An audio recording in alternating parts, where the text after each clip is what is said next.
the pyramid complex of a king of this dynasty. We have not really known a lot about the family. We've always been fascinated by pyramids and what lies inside. But did you know that in northern Sudan, just outside the modern village of Karima, lies an ancient burial site that holds more mysteries than the pyramids of Giza, called Nuri? The archaeological site was once the royal cemetery of the Kingdom of Kush, a powerful Nubian civilization that ruled parts of what is now Sudan and Egypt. Among the pyramids at Nuri is the tomb of King Nastasen, who ruled in the 4th century BCE and was the last Kushite king known to be buried at this site. It remained largely untouched for centuries, but in recent years, a team of archaeologists took the risk of diving into its flooded depths in search of the past. What they found was more fragile, more revealing, and more haunting than anyone expected. Why had the tomb remained sealed for over 2,000 years? What clues did it hold about a nearly forgotten African dynasty? And just how close had we come to losing it forever? Let's get into it.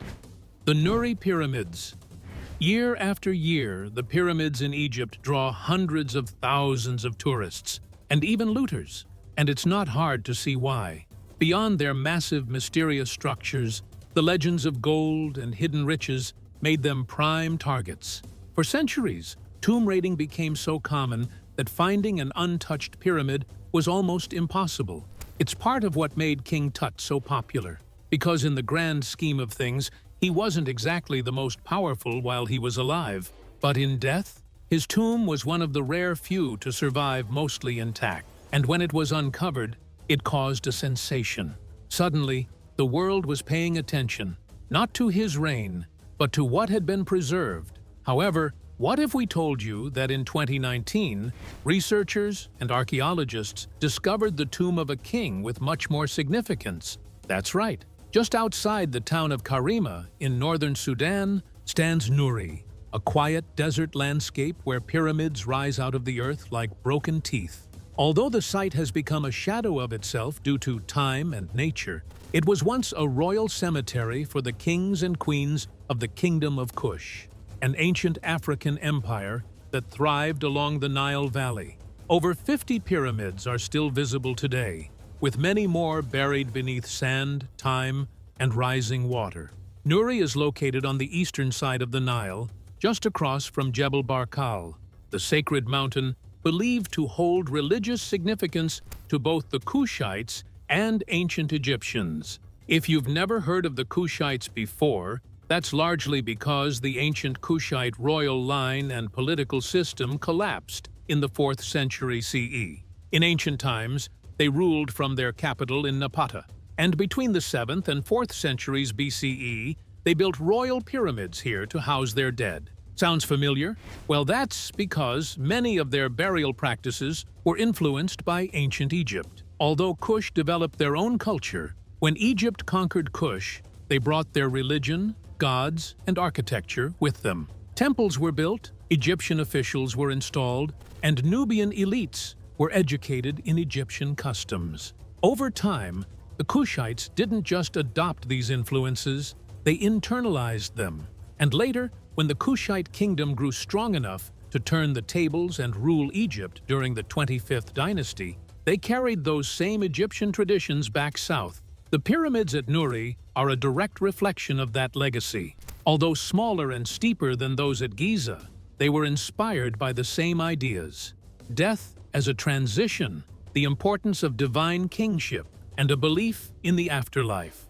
The Kushites embraced these values so deeply that even after they lost control of Egypt, they continued building pyramids long after the Egyptians had stopped. In a way, you could say that they held on to those traditions more tightly than the people who first introduced them. So, what changed? Why are their pyramids half buried under the Nile?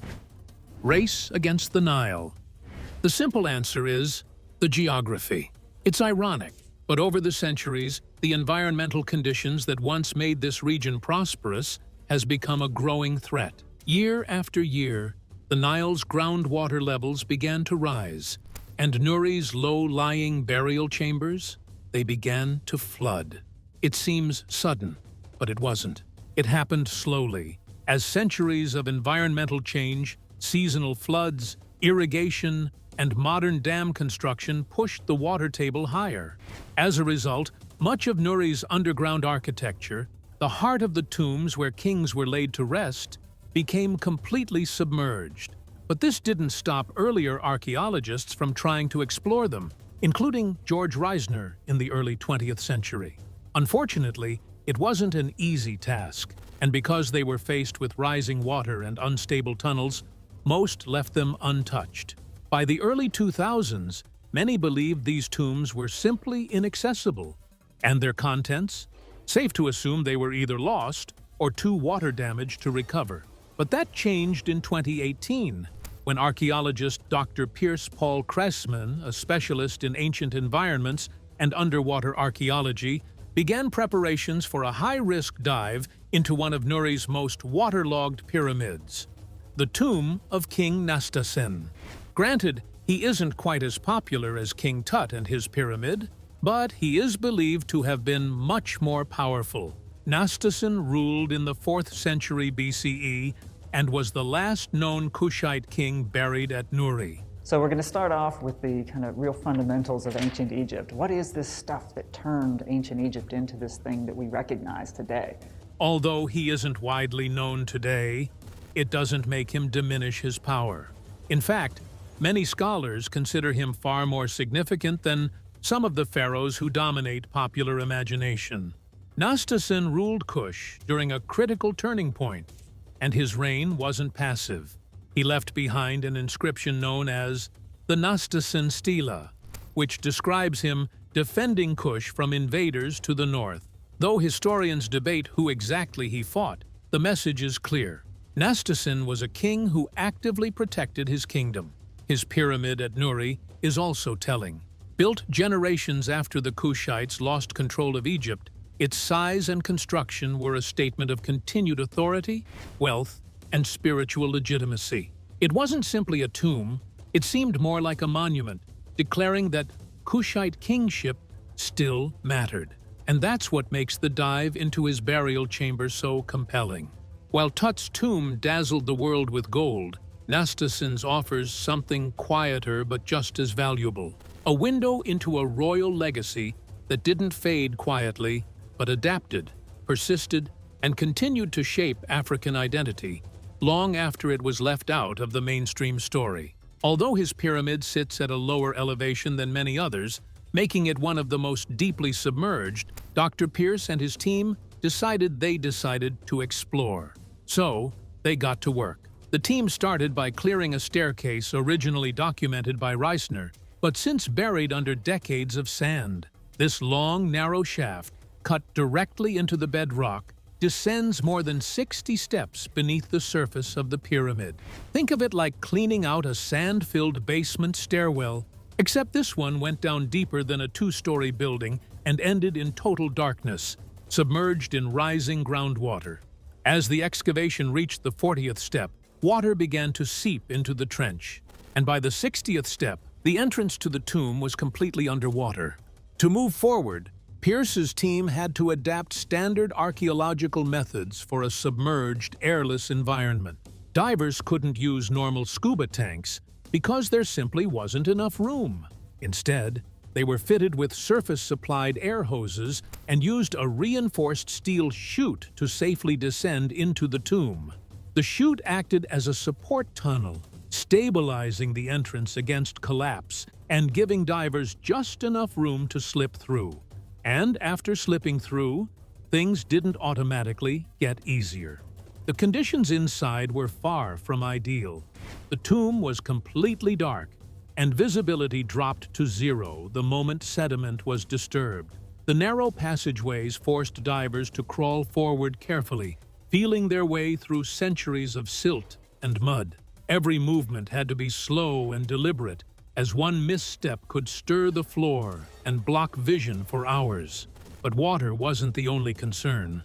The pressure inside the chambers, the risk of falling debris, and the need to constantly monitor airflow meant that even the smallest task required intense coordination. Pierce later described it as working blind in a collapsed basement, underwater. But that didn't stop them.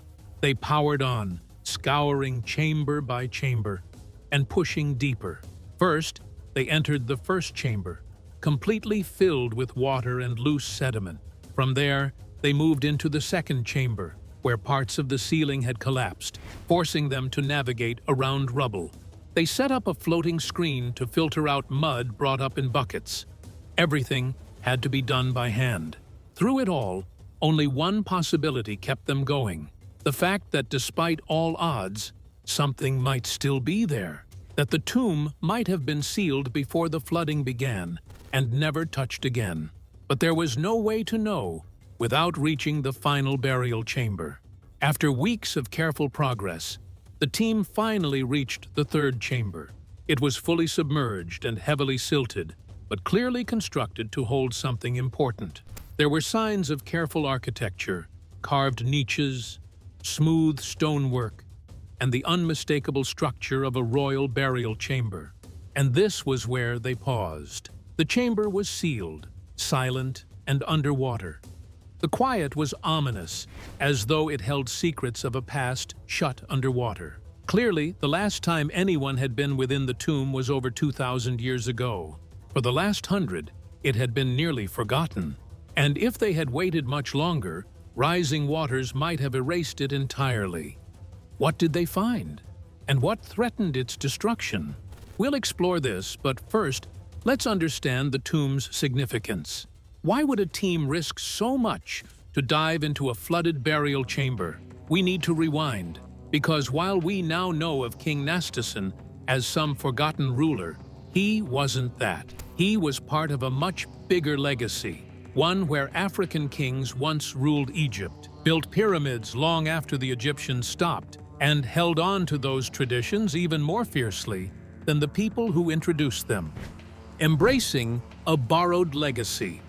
When most people think of pyramids, they picture Egypt. But what many don't realize is that the Kushites actually started building their pyramids hundreds of years after the Egyptians had stopped. But they did it with their own distinctive twist. Kush's original encounter with Egypt dates back to the Middle Kingdom, when Egyptian pharaohs conquered Nubia, modern-day northern Sudan, to control gold and trade routes. The Egyptian administration brought temples, officials, and rituals, and local Nubian elites were taught Egyptian customs, hieroglyphs, and religious practices.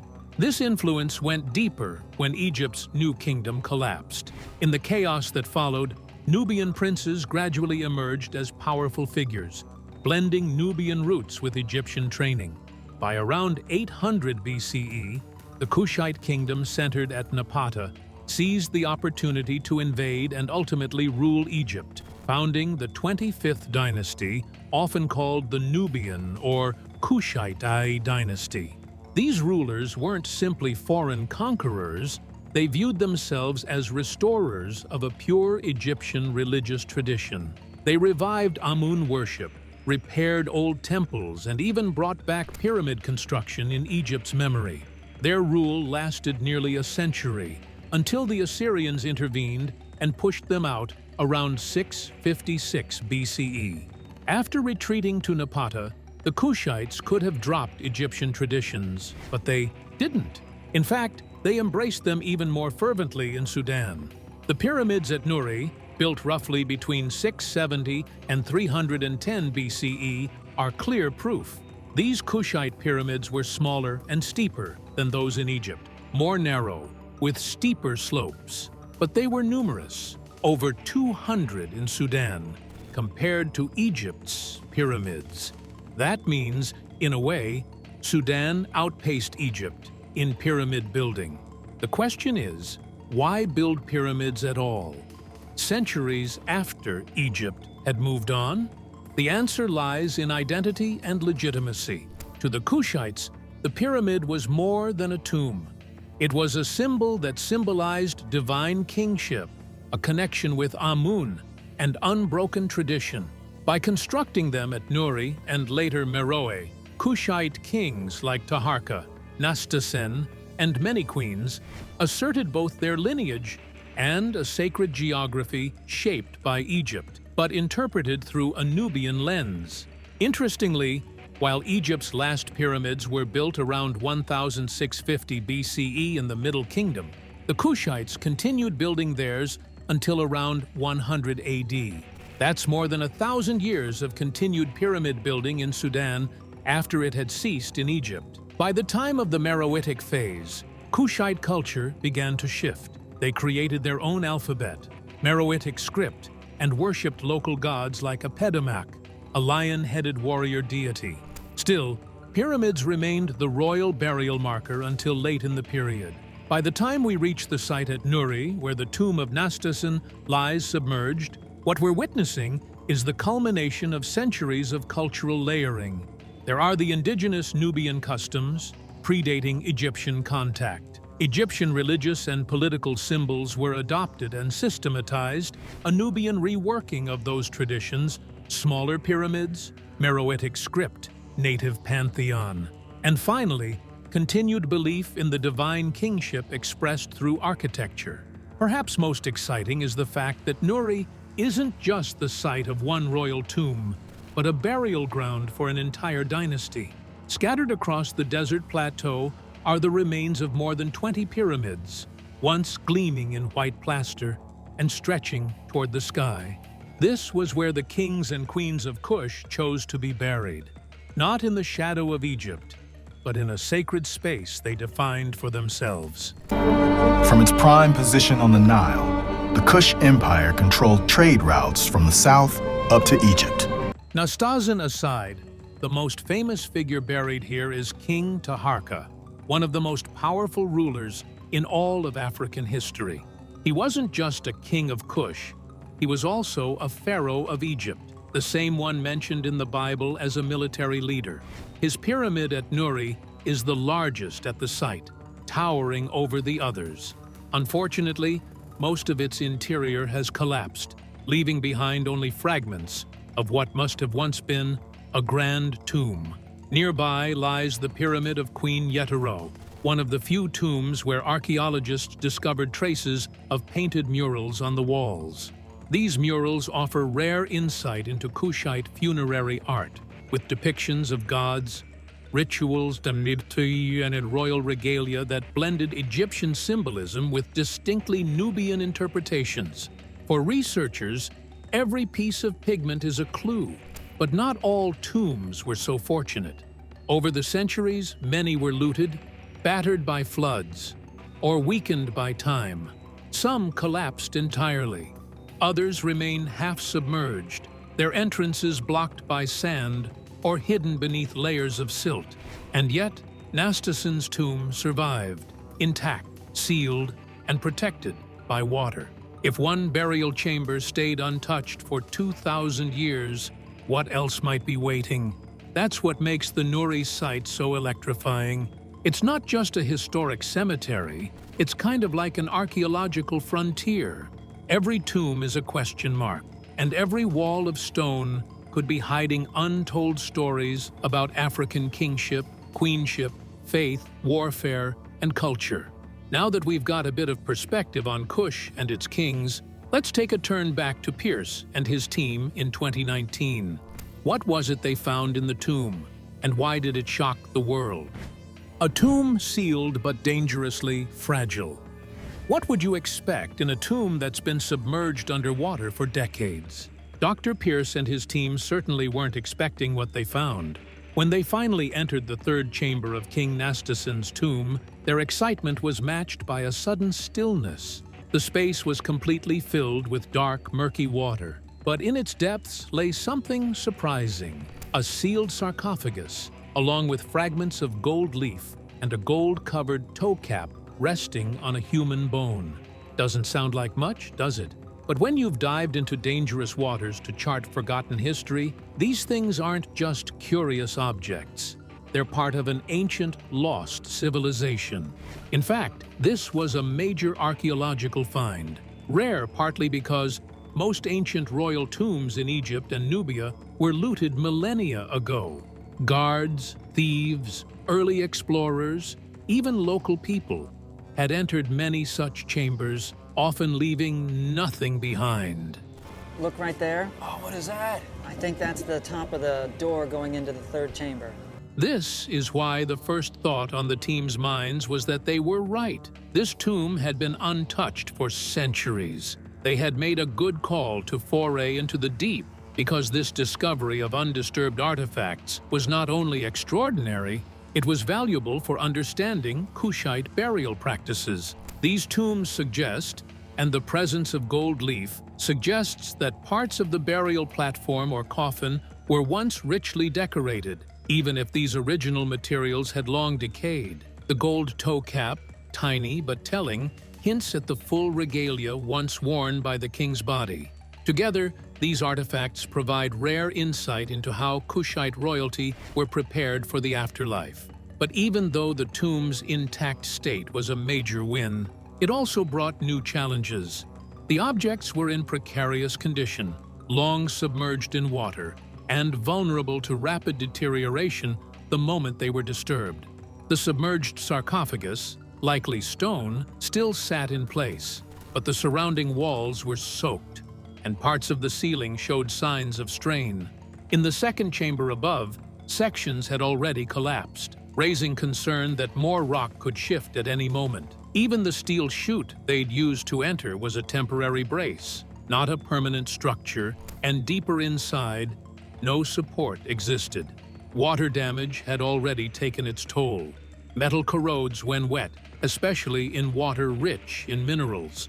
Over time, wood decays, plaster dissolves, and even paint flakes off stone under these conditions. What remained in the tomb was delicate, and every inch of progress posed a risk. To document and conserve the contents, divers had to move methodically. They didn't start by opening or removing the sarcophagus. Instead, they spent hours carefully clearing silt, brushing stonework, and creating photographic records, all by hand and underwater. Every sediment-filled bucket had to be removed through the chute before more could be brought up. Air supply was another major constraint. Divers used surface-supplied hoses, strings of tubing providing oxygen from the surface, because there wasn't enough room for scuba tanks. Those hoses defined every dive, tangled them, pierced them, and a diver could be trapped or suffocated. Any pause worked against them. The longer a diver remained in the coffin chamber, the greater the risk to both their safety and the integrity of the tomb's contents. So, how did they document and extract these artifacts? Documentation versus extraction. It was insanely challenging work because, for many reasons, removing artifacts underwater is intensely difficult. Divers can't grip, wet materials are slippery or fragile, and as soon as something leaves the water, it begins to dry, crack, or flake.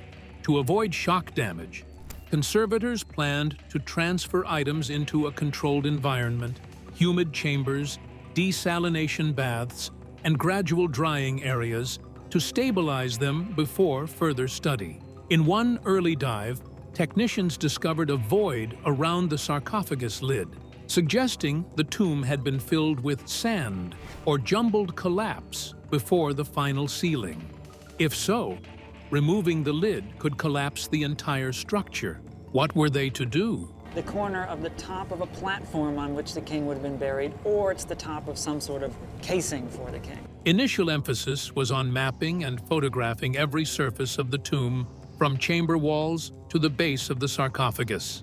They labeled sediment layers, noted collapsing areas, and charted movement points, because over the next months or years, the structure could shift dramatically. Surface conservators, meanwhile, prepared drying protocols. Small samples, like flakes of gold leaf and bone fragments, were carefully retrieved in vials, sealed in bottles filled with conservation-grade liquid, and labeled for immediate analysis. The big question was, should they attempt to remove the sarcophagus and bones? While removing it intact could save priceless data, it also risked collapse.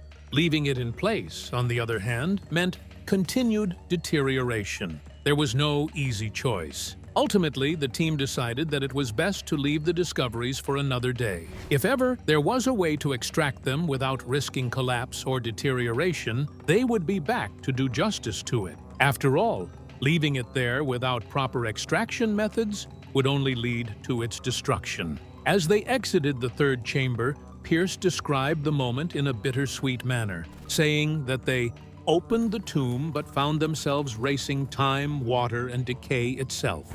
What the floodwaters left behind. When the waters finally receded from King Nastasen's tomb, what remained wasn't just artifacts. It was a message from history. Person to help him in the afterlife so he doesn't have to deal with the drudgery. Whispered through centuries of silenced sands and submerged stone. This isn't just another archaeological headline, it's a narrative reset for African history. The Kingdom of Kush, once powerful enough to rule Egypt's 25th dynasty and build hundreds of pyramids, was largely written out of dominant storylines.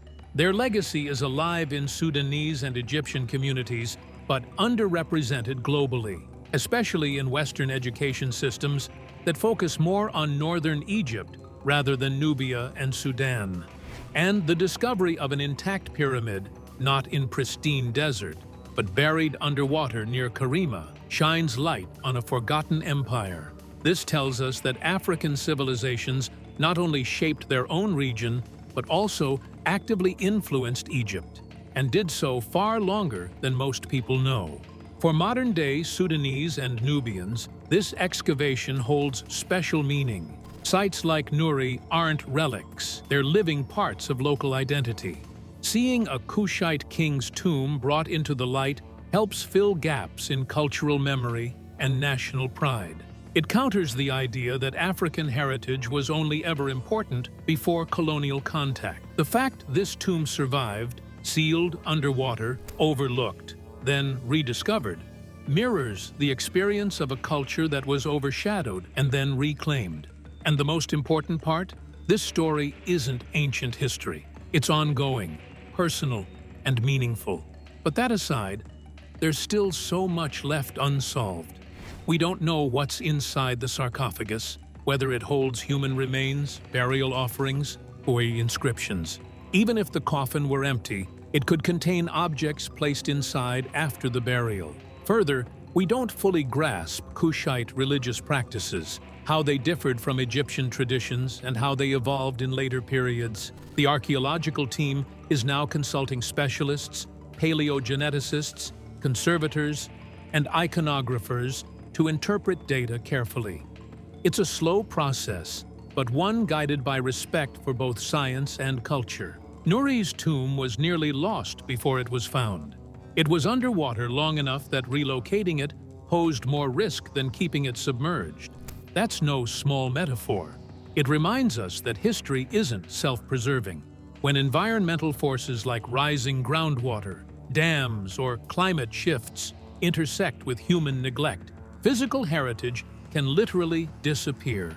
This echoes worldwide, from the Valley of the Kings, where tomb walls flake with salt, to Mesopotamian ruins drowning in irrigation runoff.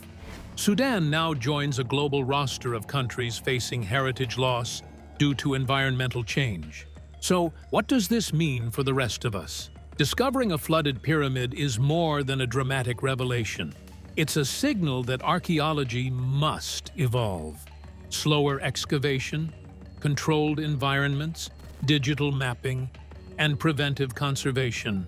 If the team succeeds, their protocols could be replicated at many other flood-threatened sites across Africa and beyond. And if you want to go deeper, there's a final element. It's a story we can all connect with. A tomb once lost, rediscovered by looking deeper than surface assumptions. Structural fragility, more dangerous than any thief. A buried voice waiting to speak again. It reflects how our own histories, personal, familial, and communal, can be submerged by time, overlooked or erased. Yet, with effort and respect, they can be brought back into the conversation. Now, the question becomes, what next? Will this become a model for underwater archaeology in challenging environments, or a cautionary story of unintended damage? Looking ahead, what comes next? With Nastasen's chamber uncovered and its fragile contents exposed, the excavation shifted focus from discovery to preservation. plunging the mission into something more careful, methodical, and urgent. Fortunately, the Nuri expedition isn't just about one tomb. It's a roadmap for future archaeological work in Sudan, where groundwater is rising and thousands of similar tombs risk being lost. But the Kushites eventually became even more devout spiritual followers than their conquerors.